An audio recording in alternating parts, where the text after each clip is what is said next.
उत्तराखंड से आ रही एक बड़ी खबर, जहां अंकिता भंडारी मामले में कोर्ट ने सजा सुना दी है। तो आपको बता दें कि उत्तराखंड में अंकिता भंडारी का केस एक बहुत बड़ा केस था, जहां तमाम वीआईपी पहलू सामने आए थे। हालांकि कोर्ट द्वारा सजा सुनाए जाने के बावजूद तमाम ऐसे पहलू हैं जो अनसुलझे रह गए। वो कौन वीआईपी लोग थे जिनके लिए अंकिता भंडारी को मार दिया गया या अंकिता भंडारी को परोसा जाना था? नमस्कार, स्वागत है आपका टी न्यूज लाइव में। मैं हूं आपके साथ तृप्ति श्रीवास्तव। आइए आज आपको लेकर चलते हैं उत्तराखंड की एक बहुत बड़ी खबर की ओर, जहां पूरे देश की निगाहें इस खबर पर टिकी हुई थी।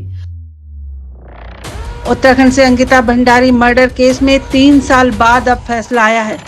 तो आपको बता दें कि उत्तराखंड में अंकिता भंडारी मर्डर केस, जो काफी चर्चित मर्डर केस था, इस केस में दोषियों को आजीवन कारावास की सजा सुनाई गई है।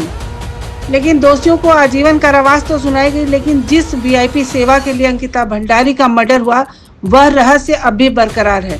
एसआईटी जांच में भी इस रहस्य का खुलासा नहीं हो सका। तो आपको बता दें कि इस हत्याकांड में कोर्ट ने भले ही पुलकित आर्य, सौरभ भास्कर और अंकित को आजीवन कारावास की सजा सुना दी है, लेकिन वीआईपी का राज अब तक नहीं खुल पाया।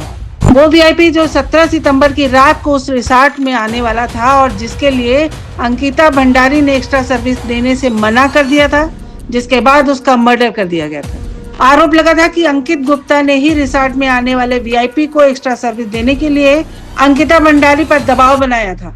चर्चा यह है कि इसके बदले उसने 10,000 रुपए देने की पेशकश हुई थी, जिसके बाद दोनों में झगड़ा हुआ।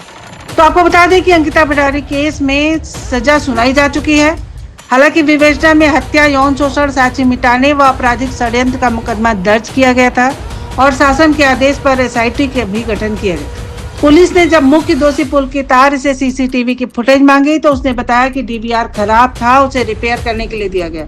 तो आपको बता दें कि दोषियों ने षड्यंत्र रचकर 2 दिन की रिकॉर्डिंग गायब कर दी थी, जिसके चलते वीआईपी का राज नहीं खुल पाया। हालांकि इसके लिए बहुत सारे प्रदर्शन किए गए, लेकिन वीआईपी का पता नहीं चला। आज भी लोगों के दिलो दिमाग में यह बात चल रही है कि आखिर वह वीआईपी कौन था जिसे एक्स्ट्रा सर्विस दी जानी थी। आम चर्चाएं थी कि रिसॉर्ट में इस तरह की अवांछित गतिविधियां होती रहती हैं।